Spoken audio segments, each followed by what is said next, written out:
So I got a great question that came from somebody after yesterday's post.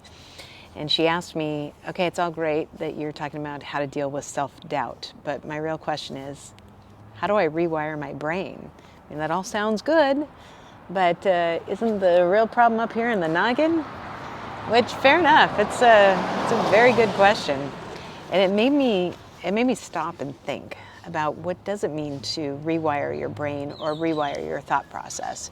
And actually yesterday gave me some prime examples that I could use to answer her question today. So, see, what happened was this. I shared my thoughts on, what it really means to deal with self-doubt and how to, try and figure out how to, I don't know if silence is the right word, of your inner critic, or maybe, like muffle them or muzzle them, or something like that. But, I think I used to say it's easier said than done. It's easier said than done that you can, deal with that inner critic or deal with that self-doubt and change it around. But now what I try and look at it as is it's important to see where the focus is and how much focus it takes. So whether you're dealing with self-doubt or you're trying to address the self-doubt, it takes energy. There's energy involved in this. There are decisions that you have to make proactively, and that takes energy in and of itself.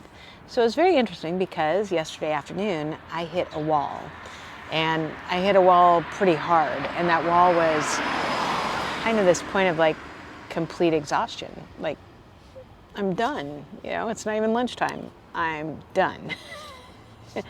So what did I do? I took a nap. Then I got up and I ate some ice cream.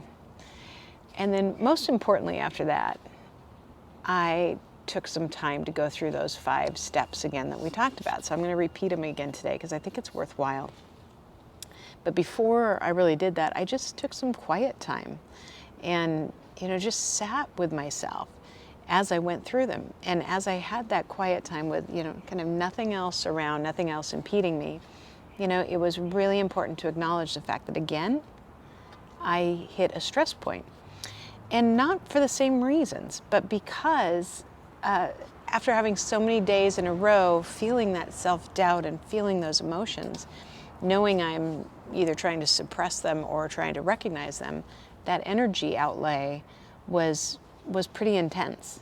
And so by acknowledging that, it's helpful to me at least to think about that we know it takes energy to be happy. We know it takes energy to be stressed. We know it takes energy to be tired, which sounds funny. It takes energy to exercise. It takes energy to get up and make dinner. All those things take energy, but some take more than others. And the toll that they take on you is, in my view, always related to how much, stress you're feeling. So as I thought through this, I thought, okay, so how do I do that then? So yes, I've acknowledged it, and now I'm going to investigate it a little bit, which is, okay, why am I tired? Why am I tired today? Tired today for a couple reasons. Number one, because you've been going through all this stress, but number two, because you actually had a slow calendar for a couple days, which is kind of funny. I mean, I have a lot of things on the agenda, but I don't have as many, podcast episodes that I'm taping or segments for the app that I'm taping. So in a slower time, my body actually tends to relax. And in that relaxation, I tend to get tired.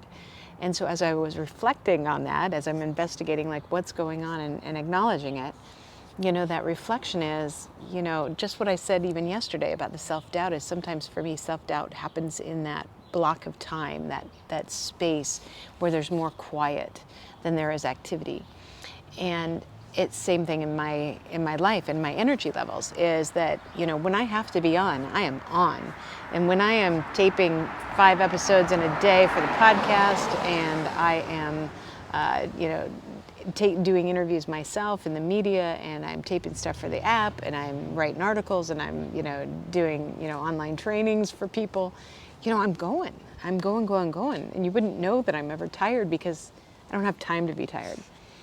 But then when I allow weeks like this, where this whole week I have given myself gaps, gaps to get caught up on projects, gaps to do some actual writing, because I'm working on the novel. And in those gaps, I can be tired. I can be tired. So guess what? I got it. So moving into the share phase, after I finished lunch with my husband, I looked at him and I said, I'm tired. I'm going to go take a nap. I'm going to go do one of my meditation naps. It's actually a hypnosis meditation called Raise Your Energy with Glenn Harrold. So if you have the app, you know you've had my interview with him as well as a couple of his meditations. And I try and do one of his meditations almost every day. And I do this one called Raise Your Energy. It's 38 minutes long, and I get a really nice nap in there. And I feel great when I'm done. So, as I shared, after we were done with lunch yesterday, and I shared, hey, I'm tired. I'm going to go take a nap. He's like, great. Sounds good. Go take care of it for yourself. So finally then there's the plan. So after the nap, after the ice cream is very important, I find. I don't know, it's probably not good. I know it's not good for my waistline, but I don't care. It's really good for my mood. So after all that and my 2 o'clock ice cream break yesterday, then it was time to make a plan. All right, Sherlock, what are you going to do about it? How are you going to impact this? So this is where I came and I said, okay, thing is you're feeling tired, you're feeling this wall, you're feeling the self-doubt, which you've already dealt with, you understand. But the rest of this means you actually probably need more time. So in the world that was, normal before COVID, I did a lot of things that were for me, my time. I had spa days and, I did spend time, going and, having a glass of wine with friends and just visiting, as girlfriends. I would take more walks just by myself. And what I mean by this are, sometimes things with people, but sometimes things just by myself, things that were considered my self-care. And I'm very fortunate that I've been able to do a lot of those things. But in the last 6 months, those things have not existed. So without knowing it, we're having all these other stressors that we didn't have before. There can be a lot of them. I mean, heck, making dinner every night. Thank goodness I have a husband who loves to cook. We take turns. And sometimes we just don't do, we just eat whatever's in the freezer in the fridge. But the act of making dinner every night, this is how spoiled I am. I mean, we used to go out a lot, or, because I was traveling a lot, I ate out in restaurants a lot. And making dinner, the act of making dinner and cleaning it up every night and planning ahead and making sure there's stuff in the refrigerator, those things are exhausting.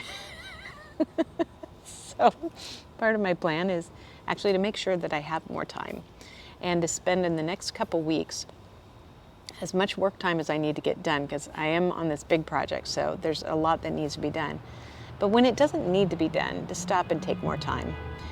Take more of those breaths. Find a way to take more me time. Maybe that is, taking a hot bath, throwing some sparkly bubbles in there from Lush, my favorite place. It's maybe just walking, with my headset on with music in it and doing some affirmations in that. So taking time to enjoy the spaces, to actually realize what a joy it is to have these spaces. Because 6 months ago I didn't have them. I didn't have them very much. And so I was always exhausted in a different way. I don't say any of this to complain at all.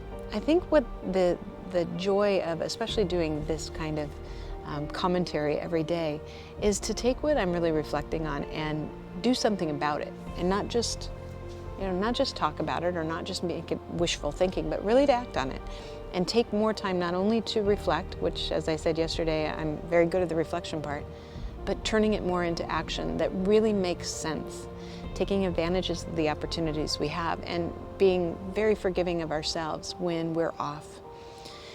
So with that being said, as soon as I sign off, I'm going to go get my hair done. And I'm going to take the rest of today just to be me. Make sure to go out there and shock your own potential.